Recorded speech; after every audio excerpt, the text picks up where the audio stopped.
নমস্কার বন্ধুরা, তিয়াশাস রেসিপিতে সকলকে স্বাগত জানাই। আজ আমি ডিম দিয়ে পেঁপের একটা দুর্দান্ত স্বাদের রেসিপি আপনাদের সঙ্গে শেয়ার করতে এসেছি। যারা পেঁপে খেতে চান না, এই রেসিপিটা তৈরি করলে তারাও একেবারে চেটেপুটে খেয়ে নেবে। গরম ভাতের সাথে এই রেসিপিটা থাকলে আর অন্য কোনো রেসিপির দরকার হবে না। এই দিয়েই এক থালা ভাত খাওয়া হয়ে যাবে। আর যারা একটু হালকা ফুলকা খেতে পছন্দ করেন, আশা করছি তাদের এই রেসিপিটা খুবই ভালো লাগবে। আর বাড়ির ছোট থেকে বড় সকলেই আঙুল চেটে পুঁটে খাবে। তাহলে চলুন রেসিপিটা দেখে নিই। এখানে আমি একটা মাঝারি সাইজের কাঁচা পেঁপে নিয়েছি। এবার এই পেঁপেটাকে দুটো ভাগে ভাগ করে নিয়েছি। তারপর বেশি অর্ধেকটা আমি রান্না করব আর কম অর্ধেকটা রেখে দেব। এবার বেশি অর্ধেকটাকে আবার দুটো ভাগে ভাগ করে নিয়েছি। তারপর এই পেঁপের খোসাগুলোকে আমি ভালো করে ছাড়িয়ে নিচ্ছি। এমনভাবে খোসাগুলো ছাড়াতে হবে যেন একটু সবুজ অংশ না থাকে। তো দেখুন, দুটো পেঁপের খোসায় আমি ছাড়িয়ে নিয়েছি, একটু সবুজ অংশের মধ্যে নেই। এবার আমি একটা চামচ নিয়েছি। এই চামচের সাহায্যে এইভাবে চেঁচে ভিতরের অংশটাকে ফেলে দিতে হবে। দুটো পেঁপেরই ভিতরের অংশগুলো চেঁচে ফেলে দিয়েছি। এবার আমি এই পেঁপেগুলোকে একটু সরু সরু করে কেটে নিচ্ছি। আমি পেঁপেটা কাটতে থাকি, আর আপনারা এই সময় কমেন্ট করে জানান যে আপনারা কে কোথা থেকে দেখছেন, তাহলে আপনাদের কমেন্টের উত্তর দিতে আমার সুবিধা হবে।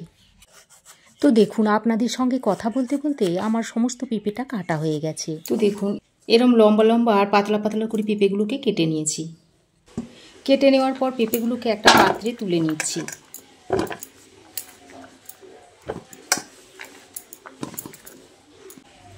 তো দেখুন, পেঁপেগুলোকে একটা পাত্রে তুলে নিয়ে আবারও ভালো করে ধুয়ে নিয়েছি। এবার আমি কড়াই গরম করে দিয়ে দিচ্ছি 1 চামচ মতো সাদা তেল। তেলটা ভালোভাবে গরম হয়ে এলে এর মধ্যে কেটে রাখা পেঁপেটা দিয়ে দিচ্ছি, আর সঙ্গে দিয়ে দিচ্ছি আলু। এখানে আমি দুটো মিডিয়াম সাইজের আলুকে পেঁপের মতোই পাতলা পাতলা করে কেটে নিয়েছি। তারপর আলু আর পেঁপেটা দিয়ে তেলের সঙ্গে ভালো করে নেড়ে চেড়ে মিশিয়ে নিচ্ছি। আমি রান্নাটা সাদা তেলে করছি, তবে আপনারা চাইলে এটা সর্ষে তেলেও করতে পারেন। দিয়ে একবার নাড়াচাড়া করে নিয়ে এর মধ্যে দিয়ে দিচ্ছি পরিমাণ মতো নুন, আর দিয়ে দিচ্ছি একটু হলুদের গুঁড়ো। এবার নুন আর হলুদের গুঁড়োটা দিয়ে পেঁপে আর আলুর সঙ্গে আবারও ভালো করে নেড়ে চেড়ে মিশিয়ে নিচ্ছি। তো ভালো করে নেড়ে চেড়ে মিশিয়ে নিয়ে এবার আমি এর মধ্যে দিয়ে দিচ্ছি 3টে কাঁচা লঙ্কা। কাঁচা লঙ্কার মুখটাকে আমি একটু চিড়ে নিয়ে দিয়ে দিয়েছি। কাঁচা লঙ্কার ফ্লেভারটা এর মধ্যে ভালোভাবে পৌঁছে যায়। এবার আমি এর মধ্যে দিয়ে দিচ্ছি একটা মিডিয়াম সাইজের কুচনো টমেটো। এবার টমেটোটা দিয়ে পেঁপে আর আলুর সঙ্গে আরও একবার ভালো করে নেড়ে চেড়ে মিশিয়ে নিচ্ছি। তো টমেটো ভালো করে মিশিয়ে নিয়ে এবার আমি এর মধ্যে দিয়ে দিচ্ছি লাল লঙ্কার গুঁড়ো। তারপর লঙ্কার গুঁড়োটা দিয়ে আবারও ভালো করে নেড়ে চেড়ে মিশিয়ে নিচ্ছি। তবে আপনারা যে যেমন ঝাল খান সেই অনুযায়ী লঙ্কাটা দিয়ে নেবেন। তো লঙ্কার গুঁড়োটা দিয়ে ভালো করে নেড়ে চেড়ে মিশিয়ে নিয়ে এবার আমি এর মধ্যে দিয়ে দিচ্ছি পরিমাণ মতো জল। তবে এই রেসিপিটা খুব বেশি মাখো মাখো হবে না, আবার খুব বেশি ঝোলও হবে না, সেই অনুযায়ী আমি জলটা দিয়ে দিয়েছি। তো জলটা দিয়ে ভালো করে নেড়ে চেড়ে মিশিয়ে নিয়ে যখন এইভাবে ভালোভাবে ফুটে উঠবে, তখন সেই পর্যায়ে একটা ঢাকনা লাগিয়ে আলু আর পেঁপেটাকে ভালো করে সেদ্ধ করে নিতে হবে। ওদিকে পেঁপে আর আলুটা সেদ্ধ হতে হতে এদিকে আমি একটা বাটির মধ্যে 3টে ডিম আমি ভেঙে নিচ্ছি।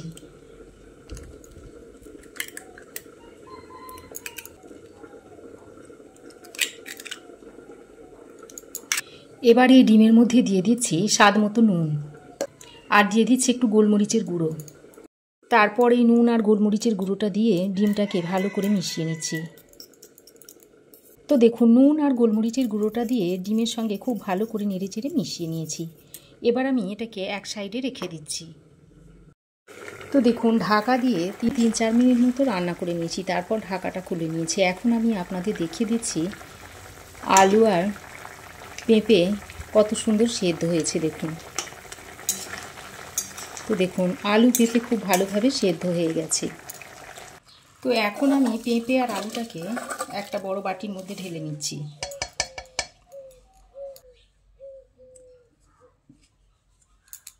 তো তো এখন আমি আবারও কড়াইটা ভালো করে গরম করে নিয়েছি। তারপর এর মধ্যে দিয়ে দিচ্ছি 1 চামচ গোটা জিরে। এবার এই গোটা জিরেটা দিয়ে গরম কড়াইয়ে হালকা করে ভেজে নিচ্ছি, তবে খুব কালো করে ভাজার দরকার নেই। হালকা একটু গরম হয়ে গেলেই নামিয়ে নিতে হবে। তো দেখুন জিরেটা আমার ভাজা হয়ে গেছে। এবার আমি এই জিরেটাকে একটা শিলের মধ্যে নিয়ে নিচ্ছি। তারপর এটা একটু হালকা ঠান্ডা হয়ে গেলে এটাকে গুঁড়ো করে নিতে হবে। দেখুন জিরে ভাজাটা শিলে নিয়ে আমি মিহি করে গুঁড়ো করে নিচ্ছি। তবে আপনারা চাইলে এটাকে হামালদিস্তা কিংবা মিক্সারেও গুঁড়ো করে নিতে পারেন। তো দেখুন ভাজা জিরেটাকে আমি এরকম মিহি করে গুঁড়ো করে নিয়েছি। তো জিরে ভেজে তুলে নেওয়ার পর কড়াইটাকে আবারও খুব ভালো করে গরম করে নিয়েছি। তারপর এর মধ্যে দিয়ে দিচ্ছি 4 চামচের 1.5 চামচ মতো সাদা তেল। এবার তেলটা খুব ভালো করে গরম হলে যে ডিমটা আমি নুন আর গোলমরিচের গুঁড়ো দিয়ে ফেটিয়ে রেখে দিয়েছিলাম সেটা এর মধ্যে দিয়ে দিচ্ছি। পুরো ডিমটা আমি একসঙ্গে দিয়ে দিয়েছি। তো দেখুন ডিমের এক সাইডে যখন হালকা রং চলে আসবে সেই পর্যায়ে ডিমটাকে এইভাবে একটু উল্টে দিতে হবে। তবে ডিমটাকে খুব বেশি কড়া করে ভাজবো না, একটু হালকা করে ভেজে নেব। তো ডিমটাকে এবার আমি এইভাবে একটু ছোট ছোট পিস করে নেব। তবে আপনারা আপনাদের পছন্দ অনুযায়ী ছোট কিংবা বড় করে পিসটা করে নিতে পারেন। আমি এইভাবে ছোট ছোট করে দিচ্ছি।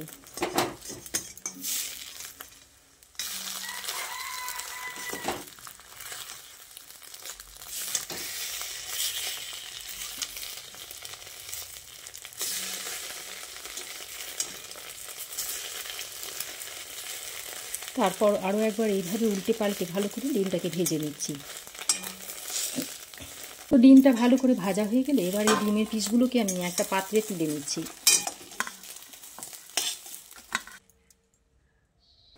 ডিম ভেজে তুলে নিয়ে এবার আবারও আমি 1 চামচ মতো সাদা তেল দিয়ে দিচ্ছি। এবার তেল ভালোভাবে গরম হয়ে এলে এখানে আমি 1 চামচ মতো রাঁধুনি নিয়েছি। এই রাঁধুনিটা এই গরম তেলের মধ্যে দিয়ে দিচ্ছি। আর একটা শুকনো লঙ্কাকে ফাটিয়ে দিয়ে দিলাম। তো এই রাঁধুনি আপনারা যে কোনো বড় মুদির দোকানে গেলে পেয়ে যাবেন। তো রাঁধুনি আর শুকনো লঙ্কাটাকে দিয়ে আরও কয়েক সেকেন্ড ভেজে নিয়েছি। তারপর যে পেঁপে আর আলুটা সেদ্ধ করে রেখেছিলাম সেটা এখানে দিয়ে দিচ্ছি। পেঁপে আর আলুটা দিয়ে আবারও ভালো করে নেড়ে চেড়ে মিশিয়ে নিচ্ছি। এবার আমি এই পর্যায়ে অল্প সামান্য একটু চিনি দিয়ে দিচ্ছি স্বাদের ব্যালেন্স হবার জন্য। তারপর চিনিটা দিয়ে আবারও সব কিছুকে একসঙ্গে ভালো করে নেড়ে চেড়ে মিশিয়ে নিচ্ছি। এইভাবে যখন ভালো করে ফুটে আসবে সেই পর্যায়ে ভেজে রাখা ডিমগুলো দিয়ে দিতে হবে। তারপর ভাজা ডিমের কুচোগুলো দিয়ে এইভাবে হালকা হাতে একটু নাড়াচাড়া করে নিতে হবে। তো ভালো করে নাড়াচাড়া করে মিশিয়ে নিয়ে আবারও ঢাকা দিয়ে জাস্ট 2 মিনিট মতো রান্না করে নেব। এর ফলে ডিমের মধ্যে সমস্ত মশলাটা ভালোভাবে ঢুকে যাবে। তো দেখুন 2 মিনিট ঢাকা দিয়ে রান্না করে নেওয়ার পর ঢাকাটা আমি খুলে নিয়েছি। এবার যে ভাজা জিরেটা গুঁড়িয়ে নিয়েছিলাম সেটার মধ্যে দিয়ে দিচ্ছি। তারপর আবারও একটু হালকা হাতে নেড়ে চেড়ে মিশিয়ে নিতে হবে। তো এইভাবে ভালো করে নেড়ে চেড়ে মিশিয়ে নিলেই ডিম দিয়ে পেঁপে এই রেসিপিটা সার্ভ করার জন্য একেবারেই রেডি হয়ে যাবে। এখন আমি গ্যাসের ফ্লেম বন্ধ করে দিচ্ছি। তো বন্ধুরা আপনারা যারা ডিম দিয়ে পেঁপের রেসিপিটা তৈরি করে খেয়েছেন তারা অবশ্যই জানেন যে এই রেসিপিটা খেতে কতটা ভালো। আর যারা একদমই খাননি তারা একবার এইভাবে তৈরি করে খেয়ে দেখুন, আশা করছি আপনাদেরও ভালো লাগবে। গরম ভাতে এই রেসিপি থাকলে আর কিচ্ছু লাগবে না, এই দিয়েই 1 থালা ভাত সব শেষ হয়ে যাবে। আর যারা একটু হালকা হালকা মশলা খেতে পছন্দ করেন তাদের তো ভীষণ ভালো লাগবে। তো ভিডিওটা কেমন লাগলো অবশ্যই একটা কমেন্ট করে জানাবেন। ভালো লাগলে একটা লাইক ও শেয়ার করবেন। পাশে থাকা বেল আইকনটা অবশ্যই প্রেস করে দেবেন। আর আমার চ্যানেলে যদি নতুন হয়ে থাকেন তো প্লিজ চ্যানেলটাকে সাবস্ক্রাইব করার অনুরোধ রইল। আজ এ পর্যন্তই। আবার দেখা হবে নতুন কোনো রেসিপি নিয়ে নেক্সট এপিসোডে। সে পর্যন্ত ভালো থাকবেন, সুস্থ থাকবেন। ধন্যবাদ।